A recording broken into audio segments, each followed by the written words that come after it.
আমরা জানি দান করা অত্যন্ত পুণ্যের কাজ। আমাদের যে যার সাধ্য মতো কিছু না কিছু দান অবশ্যই করা উচিত। রাস্তাঘাটে আমাদের সাথে এরকম ঘটে যে কেউ আমাদের কাছে কিছু সাহায্য চাইলে আমরা তাকে কিছু না দিয়েই চলে যাই বা তাদের সাথে দুর্ব্যবহার করি। আবার অনেক সময় এরকমও হয় যে আমরা বুঝতে পারি এই ব্যক্তি মিথ্যা ভিক্ষুক সেজে ভিক্ষা চাইছে, সে কারণেও আমরা অনেক সময় ভিক্ষা দিই না বা সাহায্য করি না।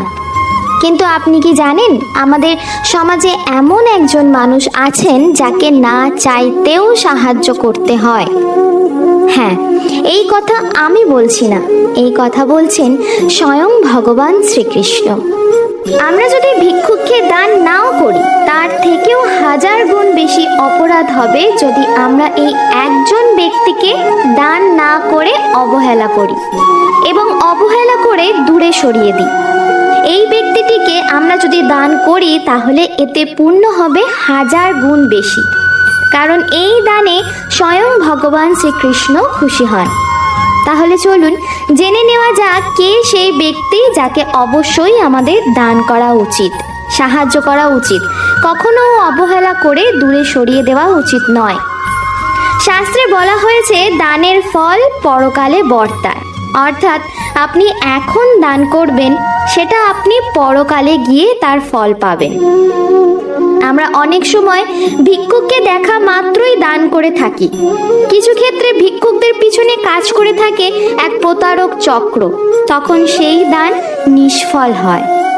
আমরা অনেক সময় পথের ধারে, রাস্তার আশেপাশে নোংরা পোশাক পরা এমন কিছু মানুষকে দেখতে পাই যারা নিজের ভালো মন্দ নিজেরাই বোঝেন না, যারা খিদে পেলে নোংরা আবর্জনা হাতড়ে খাবার খোঁজে, তাদেরকে আমরা মানসিক ভারসাম্যহীন বলে চিনি। আবার অনেকে পাগল বলে ডাকে। কিন্তু আপনারা কি জানেন এদের সেবা করলে আপনাদের জীবন থেকে দূর হতে পারে রাহু, কেতু ও শনিদেবের অশুভ প্রভাব? আপনি পেতে পারেন দেবদেবীর আশীর্বাদ। মানসিক ভারসাম্যহীন মানুষদের মন খুবই পবিত্র হয়, তাই এদের দান করলে আত্মকল্যাণ হয়। তাই আমাদের প্রত্যেকেরই উচিত মানসিক ভারসাম্যহীন কোনো মানুষকে দেখলে তাদেরকে সাহায্য করা। এতে শনিদেবের বক্র দৃষ্টির হাত থেকে মুক্তি মেলে। শনিবার দিনটিকে শনিদেবকে উৎসর্গ করা হয়। শনিদেবের কৃপায় যে কোনো কাজ গতি পায়। শনিদেবের কৃপা থাকলে প্রতিটি কাজে সাফল্য পাওয়া যায়। অন্যদিকে শনি যদি অশুভ অবস্থানে থাকে তাহলে আমাদের অনেক সমস্যার সম্মুখীন হতে হয়। কর্মে সে ব্যক্তি কখনো সাফল্য পায় না। জ্যোতিষশাস্ত্র অনুসারে শনিবার দিন অন্যান্য উপাচার পালন করার পাশাপাশি শনিদেবকে তুষ্ট করার জন্য প্রতি শনিবার এই দুটি কাজ অবশ্যই করুন, তাহলে শনিদেবের রোজ থেকে রক্ষা পাবেন। প্রথম, শনিবার কোনো অসহায়, দরিদ্র, ভারসাম্যহীন মানুষকে খাদ্য সামগ্রী দান করুন।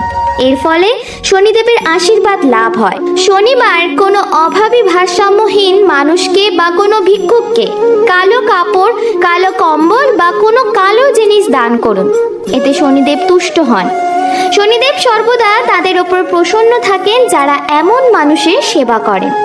আপনার জীবনে রাহু, কেতুর কোনো অশুভ অবস্থান থাকলে মানসিক ভারসাম্যহীন মানুষের সেবা করলে সেই সমস্যার সমাধান হবে। চন্দ্রজনিত দোষও কেটে যাবে।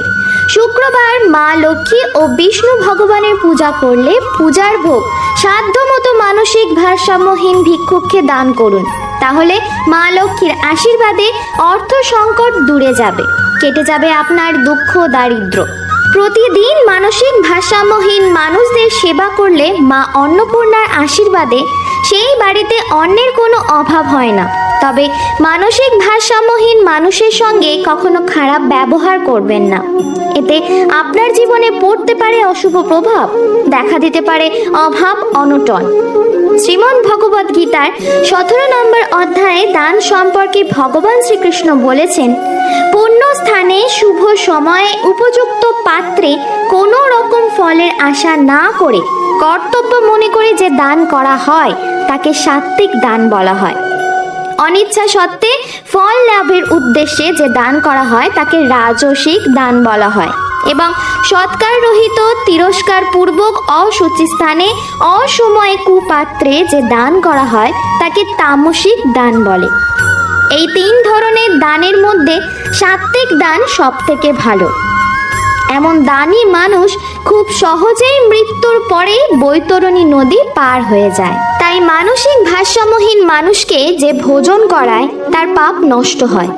এছাড়াও দান সম্পর্কে বলা হয়েছে পাথর ও সোনাতে যার সমজ্ঞান, যিনি মানসিকভাবে দুর্বল, যার শোক নেই, নিন্দা প্রশংসায় যিনি উপেক্ষা প্রদর্শন করেন, উদাসীনের মতো যিনি প্রিয় ও অপ্রিয় জিনিসের পরিত্যাগ করেন, সেই মানুষকে দান করা গৃহস্থের একান্ত কর্তব্য।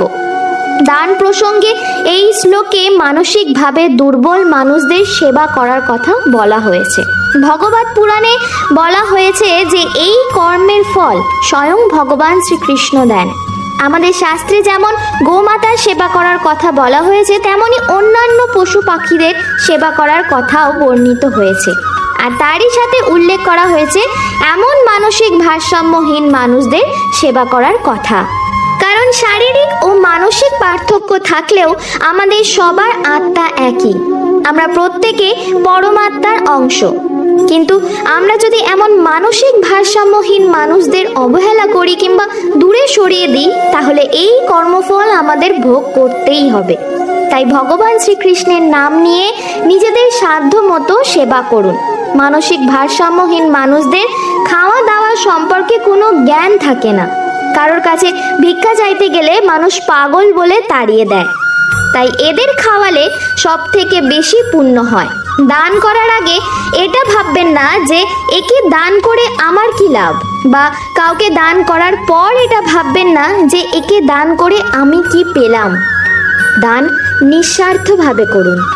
যদি আপনাদের আমার এই ভিডিওটি ভালো লেগে থাকে তাহলে অবশ্যই লাইক, কমেন্ট এবং সাবস্ক্রাইব করবেন। জয় শ্রীকৃষ্ণ। রাধে রাধে।